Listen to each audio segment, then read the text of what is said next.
नमस्कार मित्रमैत्रिणींनो. आज आपण ऐकतोय सप्तपदी भाग 47. मागच्या भागात आपण पाहिले काय अरुंधती मोठ्याने म्हणाल्या. त्यांचे हातपाय लटलट कापत होते. तोंडातून काही आवाज निघत नव्हता. मंजिरी एकटक त्यांच्याकडे बघत होती. ती तशीच धावत त्यांच्याकडे गेली. आता बघूया पुढे. मंजिरीने पुढे होऊन अरुंधतीच्या हातातील फोन घेतला. हॅलो, कोण बोलतंय? मंजिरीने विचारले. तिकडून जे काही सांगण्यात आले त्याने मंजिरीच्या पायाखालची जमीनच हादरली. तिने मोठ्या हिमतीने स्वतःला सावरले. फोनवर डिटेल्स विचारली आणि फोन ठेवून दिला. अरुंधतीलाही सावरले तिने. लगेच गाडी काढली आणि अरुंधतीला घेऊन ती निघाली हॉस्पिटलला. हो, हर्षचा ॲक्सिडेंट झाला होता. मंजिरी वेगाने गाडी चालवत होती. लवकरच हॉस्पिटलला पोहोचली. घाईघाईने दोघी गाडीतून उतरल्या आणि हॉस्पिटलमध्ये आल्या. बाहेरच इन्स्पेक्टर जाधव त्यांची वाटच बघत होते. हॅलो, मिसेस इनामदार ना? इन्स्पेक्टर म्हणाले. हो, तुम्हीच फोन केला होतात का? काय झालं हर्षला? मंजिरी म्हणाली. मीच फोन केला होता तुम्हाला. अर्धा पाऊण तास झाला मिस्टर इनामदारांचा अपघात झाला. तुम्ही भेटून घ्या डॉक्टरांना, इन्स्पेक्टर म्हणाला. मंजिरी धावतच डॉक्टरांकडे गेली. हर्षला ICUमध्ये ठेवले होते. अरुंधतीचा बाण सुटू पाहत होता, पण त्या कशाबशा स्वतःला सावरत होत्या. मिसेस इनामदार, त्यांना फार जास्त लागलं आहे. रक्तही भरपूर गेलं आहे. त्यांचं इमर्जन्सी ऑपरेशनला न्यावं लागेल त्यांना. तुम्ही आम्हाला डॉक्युमेंट्सवर सही करून द्या ताबडतोब, डॉक्टर म्हणाले. पण त्यांची तब्येत कशी आहे डॉक्टर? आम्ही भेटू शकतो का त्यांना? मंजिरी म्हणाली. ते शुद्धीवर नाहीत आणि तब्येतीचं आम्ही काहीच सांगू शकणार नाही सध्या तरी. कमरेच्या खाली जबरदस्त मार लागला आहे. कदाचित एक पाय निकामी होऊ शकतो. आधी ऑपरेशन करणं गरजेचं आहे, डॉक्टर म्हणाले. अरुंधतीचा पाय आता फुटला आणि त्या जोरात रडायला लागल्या. मंजिरीलाही अश्रू अनावर होत होते. तिने स्वतःला कसंबसं सांभाळलं. आधी डॉक्युमेंटवर सही करणं आवश्यक होतं आणि अरुंधतीला सांभाळणंसुद्धा. अरुंधती मात्र एक आई होती. तीही एकुलता एक मुलगा असा मरणाच्या दारात कशा बघू शकणार होत्या? त्या सारख्याच रडत होत्या. मंजिरीने पटकन राहुलला फोन करून सांगितले. पटापट जाऊन पैसे भरले, सह्या केल्या आणि ती आता अरुंधतीजवळ येऊन बसली. त्यांना समजावत होती. काहीच होणार नाही. आपल्या हर्षला हिंमत ठेवा मम्मा तुम्ही. मंजिरी अरुंधतीच्या पाठीवर हात फिरवत म्हणाली. कशी हिंमत ठेवायची मंजिरी, सांग? तेव्हा त्याचे डॅड पण असेच. नाही वाचवता आलं ग त्यांना. इतिहासाची पुनरावृत्ती तर होत आहे. कशी सांभाळू मी स्वतःला, सांग ना? माझा हर्ष अरुंधतीची हालत बघवत नव्हती. नाही मम्मा, असं काही होणार नाही. आपण तसा विचार नाही करायचा. धीर धरा. मंजिरी त्यांना समजावत असली तरी तीही खूप घाबरली होती. असं काही ती पहिल्यांदाच बघत होती. हर्षला ऑपरेशन थिएटरमध्ये घेऊन गेले. स्ट्रेचरवर नेताना मंजिरीने हर्षकडे बघितले. निपचित पडला होता तो. डोक्याला पट्टी बांधली होती. ती धावत त्याच्याकडे जायला लागली, पण नर्सने अडवले तिला. तिला नाही बघवलं हर्षकडे. ती धपकन खाली बसली, शून्यात बघत. राहुल आणि मीनाक्षी आले. मीनाक्षी धावत येऊन अरुंधतीला बिलगली. अरुंधती रडत होत्या. रडू नका आंटी, सगळं ठीक होईल, मीनाक्षी म्हणाली. काय झालं ग माझ्या लेकराला? किती आनंदात होते दोघं. अचानक हे काय झालं? अरुंधती बोलत होत्या. मंजिरी मात्र शून्यात बघत होती. तिचं राहुल आणि मीनाक्षीकडे लक्षच नव्हतं. राहुलने मंजिरीला हाताने हलवले तेव्हा ती भानावर आली. मीनाक्षीनेही तिच्या डोक्यावर हात ठेवला.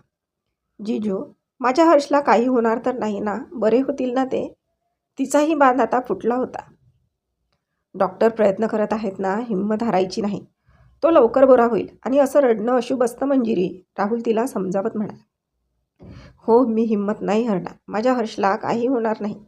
मंजिरीने आता परत स्वतःला सावरले आणि हिमतीने म्हणाली. मम्मा, तुम्ही पण नका हिंमत खचू. मीनाक्षी, त्यांना घेऊन जा बाहेर. बरं वाटेल त्यांना, मंजिरी म्हणाली. ती इन्स्पेक्टर जवळ गेली आणि त्यांना आता विचारपूस करू लागली. हर्षचा ॲक्सिडेंट कसा झाला? मंजिरीने विचारले. त्यांच्या गाडीला एअरपोर्टवरून येताना एका ट्रकने धडक दिली. त्यांचा ड्रायव्हर पण सिरियस आहे. ट्रकचा चालक पळून गेला. मला वाटतं हा घातपाताचा प्रयत्न आहे, इन्स्पेक्टर म्हणाला. पण त्यांची फ्लाईट तर 12 वाजता येणार होती. मी त्यांनाच घ्यायला चालले होते, मंजिरी सांगत होती.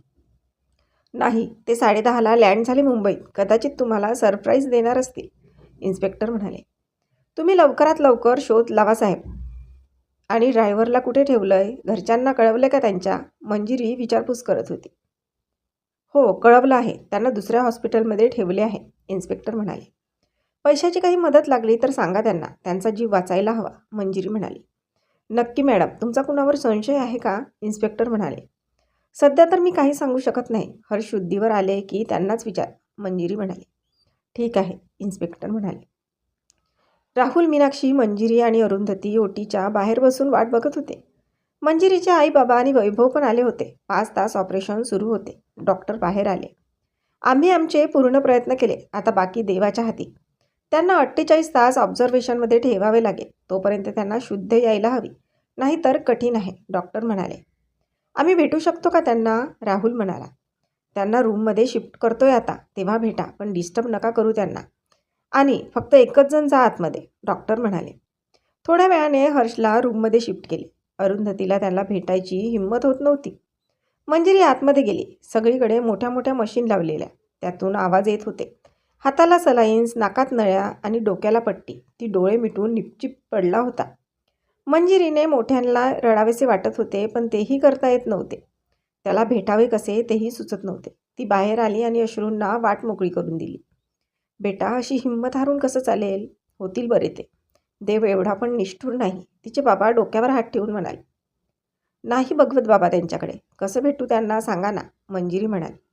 तिच्या बाबांनी तिच्या खांद्यावर ठोपटले आणि आतमध्ये गेले. त्यांनी हर्षच्या डोक्यावर हात ठेवला. बराच वेळ त्याच्याजवळ बसले. त्याचा हात हातात घेऊन काहीतरी बोलले आणि परत आले.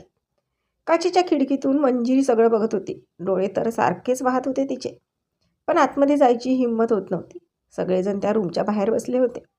राहुल आणि सोहम औषधात, त्याला नळीतून ज्यूस यासाठी धावपळ करायचे.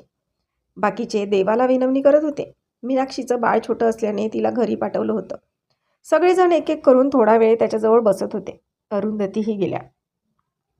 कसं आहेस रे बाळा? लवकर बरा हो बेटा. तुझ्या डॅडसारखा नको फसवून जाऊस. नाही सहन करू शकणार मी आता. त्याच्या गालावर हात फिरवत त्या म्हणाल्या. त्यांनी हर्षच्या कपाळावर ओठ टेकवले. थोडाच वेळ त्याच्याजवळ बसल्या आणि परत आल्या. 24 तास उलटून गेले तरी हर्षची काहीच हालचाल नव्हती. डॉक्टर तपासून जात होते. काही विचारलं तर देवाकडे प्रार्थना करा म्हणायचे. 2 नर्स तिथे आसपास होत्या. एक एक जण पाहून भेटून जायचे. तिचे काका काकू, वैभव, हर्षचे मामा, चुलत मावस भावंडे सगळे त्याला बघून जात होते. तिचे आई बाबा तर सोबतच होते. माधवी अरुंधती ताईला सांभाळत आणि धीर देत होता. मंजिरीची मात्र हर्षजवळ जायची अजूनही हिंमत होत नव्हती. ती सतत रूमच्या बाहेर बसून होती. घरी जायलाही तयार नाही. वेळ जसा जसा पुढे जात होता तसा तसा तिचा धीर सुटत चालला होता. मंजू, धीर नको सोडू बेटा, होईल सगळं ठीक, तिचे बाबा तिच्याजवळ बसत म्हणाले. कसा धीर धरू बाबा? बघा ना, किती वेळ झाला तरी शुद्ध येत नाही आहे त्यांना. कुठून आणायचा धीर? मंजिरी बाबांच्या मांडीवर डोकं ठेवून रडू लागली. ते सतत हर्षच्या आसपास होते. वारंवार जाऊन त्याला बघून यायचे. वडील नव्हते ना हर्षला. वडिलांची भूमिका पार पाडत होते. शेवटी हर्ष मुलापेक्षा कमी नव्हताच त्यांच्यासाठी. नको ग रडू बाळा, तू भेटून काय येत नाहीस त्यांना? तू भेटत नाहीस म्हणून कदाचित ते उठत नसतील तर, बाबा म्हणाले. मी त्यांच्याकडे गेले तर अश्रूंना नाही थांबवू शकणार बाबा. त्यांना बघून हुंदका अनावर होतो मला. मी नाही बघू शकत त्यांना या अवस्थेत. मंजिरी रडतच म्हणाली. तिचे रडणे पाहून तिच्या आईलाही रडायला येत होते. त्याही त्याच्याजवळ येऊन तिला कुरवाळत होत्या. अरुंधती पण आता तिला सांत्वन देत होत्या. सगळ्यांनी धीर दिल्याने तिला आता थोडं बरं वाटत होतं. असं हातपाय गाळून कसं चालेल मंजिरी? आपण दोघींना आता खंबीर बनायला हवं. तशी तूच माझ्यापेक्षा धीराची आहेस. मी रडत होते पण तू सांभाळलंस सगळं. आता हर्ष होईल चांगला, तू सावर स्वतःला, अरुंधती म्हणाल्या. त्यांच्या बोलण्याने मंजिरीला मोठा आधार वाटला.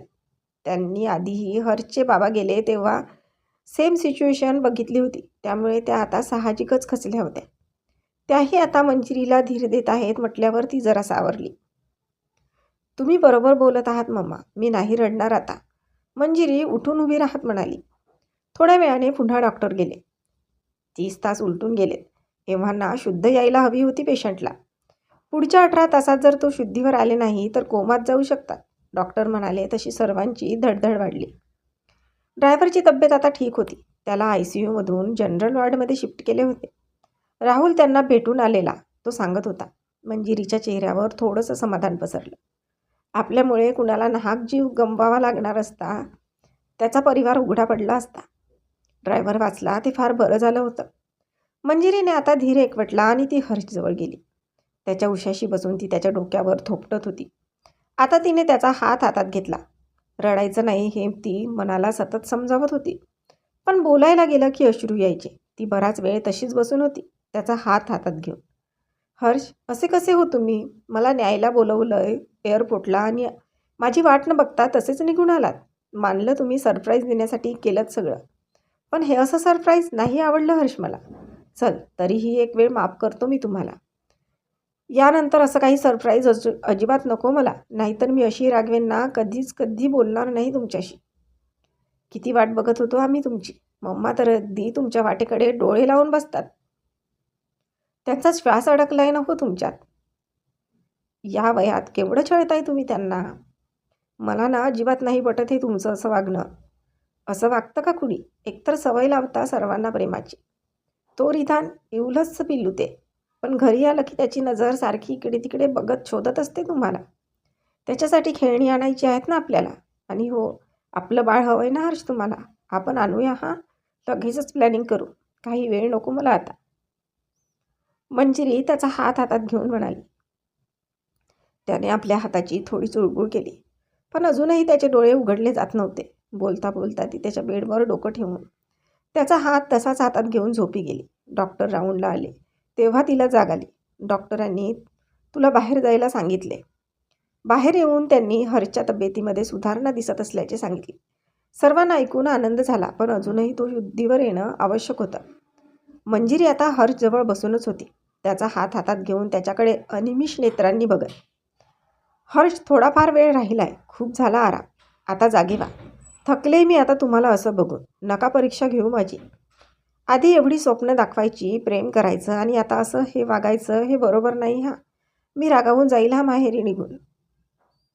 तुम्ही मला हनीमूनला नेणार होतात, बोलले होते ना हर्ष तुम्ही. विसरलात का? वचनं द्यायची आणि विसरायचं हे बरं जमतं तुम्हाला. मी ठरवून ठेवले होते, मॉरिशसला जायचं होतं तुमच्यासोबत. पण आता तुमची इच्छा दिसत नाही मला हनीमूनला घेऊन जायची. मी त्रास देते का हो तुम्हाला हर्ष? ऐकत नाही तुमचं जास्त. तक्रार असेल तुमची तर सांगा ना तोंडाने. असं रुसून नका राहू माझ्यावर. मूर्खासारखी वागते ना मी, तुम्ही रागवा ना माझ्यावर, चालेल. किती दिवस झाले तुमचं ओरडणं ऐकलं नाही. कान तरसले आहेत माझे तुमचा आवाज ऐकायला. किती किती स्वप्न बघितलीत आपण दोघांनी आयुष्याची. आता तर कुठे सुरुवात केली होती संसाराची. पहिले किती महिने तर एकमेकांना ओळखण्यात गेले आपले. आता कुठे ओळखायला लागलो होतो एकमेकांना. आता तर प्रेमात पडलो होतो एकमेकांच्या. किती प्रेम करत होतात हर्ष तुम्ही माझ्यावर, आणि आता असं आम्हाला सोडून जायची तयारी करताय. आयुष्यभर सुखी ठेवण्याचे वचन दिले ना तुम्ही सप्तपदी घेताना, आणि आता अशी पाठ फिरवून जाणार तुम्ही. मला नाही जगता येणार हर्ष तुमच्याशिवाय. मी आयुष्याची कल्पनाही नाही करू शकत. तिने त्याच्या हातावर ओठ टेकवले. नकळत अश्रू तिचे त्याच्या हातावर सांडले आणि त्याचा हात हलला, पण डोळे नव्हते उघडत. तिने हर्षच्या हाताकडे लक्ष गेले. तिने अजून हर्षला हाक मारली. हर्ष, उठा ना प्लीज, माझ्यासाठी, आपल्या मम्मासाठी. तुम्हाला काही झालं तर त्यांनी कुणाकडेच बघायचं, सांगा ना. ती आता हे सगळं रडत बोलत होती. तिच्या आवाजाने नर्स धावत आली. रडू नका. डॉक्टरांना कळलं तर ओरडतील, नर्स म्हणाली. त्यांनी हात हलवला 2-3दा. मंजिरी सांगत होती, थांबा मी बघते. नर्सने त्यांना नीट बघितले, पण तिला काही कळले नाही. थांबा, मी डॉक्टरांना बोलवते. नर्स बोलून बाहेर गेली. डॉक्टर येऊन त्याला चेक करू लागले. शुद्धीवर तर आले नाहीत अजून, पण तुम्ही बोलत असताना त्यांनी हात हलवला म्हणजे ते रिस्पॉन्स देत आहेत. तुम्ही बोला त्यांच्यासोबत. आता आपल्याकडे वेळही कमी राहिला आहे. एकदा कोमात गेले तर काहीच उपाय करता येणार नाही, डॉक्टर म्हणाले. मंजिरी आता हर्षच्या जवळच बसून गप्पा मारत होती. रिधानच्या गमती जमती सांगून हसत होती. काही स्वतःहून संसाराबद्दल बोलून रडत होती. हर्ष मात्र शांत पडून तिचे बोलणे ऐकत होत्या. पहिल्यांदा तिला तो एवढा शांतपणे ऐकत होता. त्याच्या कानापर्यंत तिचं बोलणं जात होतं की नाही कुणास ठाऊक. मंजिरी मात्र किती वेळ बोलत होती. बाहेर सगळेजण शांत बसले होते. एक एक क्षण आता जड जात होता. सगळ्यांचे चेहरे पडले होते. 47 तास उलटून गेले होते. आतापर्यंत बांधलेली हिंमत आता क्षणाक्षणाला ढासळत होती. मंजिरीच्या बाबांचंही अवसान आता कळायला लागलं होतं. एवढ्याशा वयात लेकीला विधवा झालेलं बघू शकणार होते ते? नाही. अरुंधती त्या तर बसा जीव मुठीत घेऊन बसल्या होत्या. असं वाटत होतं तासाभरात थरश जागा नाही झाला तर त्याही उठणार नाही. राहुल, सोहम आणि मीनाक्षी यांची हालत काही वेगळी नव्हती. माधवी हॉस्पिटलमधल्या गणेशाला कधीपासून हात जोडून बसल्या होत्या. डॉक्टर, नर्स, लवकर या. मंजिरी जोरात ओरडत म्हणाली. काय झालं म्हणून सगळे आतमध्ये बघू लागले. हर्षला लागलेलं मशीन सरळ रेषा दाखवत होतं. राहुलने धावत जाऊन डॉक्टरला बोलवून आणले. डॉक्टरने मशीनकडे बघून नकारार्थी मान हलवली. समोर येऊन ते हर्षला तपासू लागले. बघा ना डॉक्टर, माझा हर्ष, ही मशीन का अशी वाजते? मंजिरी रडत म्हणाली. तिचे अश्रू हर्षच्या हातावर पडले आणि हर्षने आता परत हात हलवला. मशीन पुन्हा पूर्ववत झाली आणि हर्षने डोळे उघडले. हर्ष शुद्धीवर आला. मंजिरीच्या डोळ्यातून अश्रू व्हायला लागले. तिने हर्षचा हात तसाच पकडून ठेवला. रडत हातावर ओठ टेकवत होती. डॉक्टरांनी त्याला परत इंजेक्शन दिले. तो सगळ्यांकडे बघत होता. मंजिरीकडे बघून तो डोळ्यांनीच मी ठीक आहे म्हणून सांगत होता. काही वेळात त्याला परत झोप लागली. घाबरायचं काही कारण नाही. इंजेक्शनमुळे झोप लागली त्यांना. धोका आता टळला आहे, डॉक्टर म्हणाले आणि आता सगळ्यांचा जीवात जीव आला. तर आजचा भाग इथपर्यंतच. भेटूया पुढच्या भागात लवकरच. तोपर्यंत आमच्या या भागाला लाईक आणि कॉमेंट्स करायला विसरू नका. आणि अजूनपर्यंत चॅनलला सबस्क्राईब केले नसेल तर लगेच सबस्क्राईब करा. धन्यवाद.